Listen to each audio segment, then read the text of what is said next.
Hello guys, ഇതാണ് നമ്മുടെ കുടുംബം. ഇതാണ് ചിറ്റമ്മ, അമ്മയുടെ അനിയത്തി, വളത്തമ്മയാണ്. കേട്ടാ, അമ്മയെക്കാട്ടിലും നമുക്ക് ജീവനാണ് ഞങ്ങളുടെ ശശിയമ്മ, ശശികുമാരി അമ്മയാണ്. ഞങ്ങളുടെ മാടമ്പിക്കുഴി തറവാട്ടിലെ ടീമുകളാണ്. കാക്കാട് പില്ലാടികളും ഒക്കെ ഇരിപ്പുണ്ട്. അപ്പം ഇന്ന് നമ്മുടെ യാത്രയിൽ ചിറ്റമ്മയൊന്ന് കാണാൻ കയറിയതാണ്, ചേപ്പാട്. അപ്പോൾ ഇവിടുന്ന് ഇതേ നല്ല റവദോശയൊക്കെ കഴിച്ച് നല്ല അടിപൊളി ചമ്മന്തി. ചിറ്റയുടെ ഫുഡൊക്കെ സൂപ്പറാണ്. അപ്പോൾ ഞങ്ങളിവിടെ വന്ന് അതൊക്കെ ഒന്ന് കഴിച്ച് സന്തോഷമായിട്ട് ഇവിടുന്ന് ഇറങ്ങുകയാണ് ഗൈസ്. ഇന്നത്തെ യാത്ര അടിപൊളിയായി. ചിറ്റമ്മ ഇരിപ്പുണ്ട്, വയ്യ, എന്നാലും ജോലികളൊക്കെ ചെയ്യും ഇപ്പോഴും.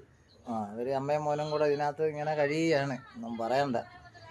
അപ്പോൾ എല്ലാവരും നമ്മുടെ വീഡിയോകളൊക്കെ കാണണം കേട്ടോ. ചിറ്റമ്മയൊക്കെ നമുക്ക് സഹായിക്കണേ, വല്ലതൊക്കെ കിട്ടണം, എന്നാലേ നിങ്ങളെയൊക്കെ ഹെൽപ്പ് ചെയ്യാൻ പറ്റത്തുള്ളൂ. അപ്പം ശരി, വീഡിയോ ഒക്കെ നിങ്ങൾ കണ്ടാൽ മതി, പൈസ ഒന്നും തരണ്ട. ഓക്കെ,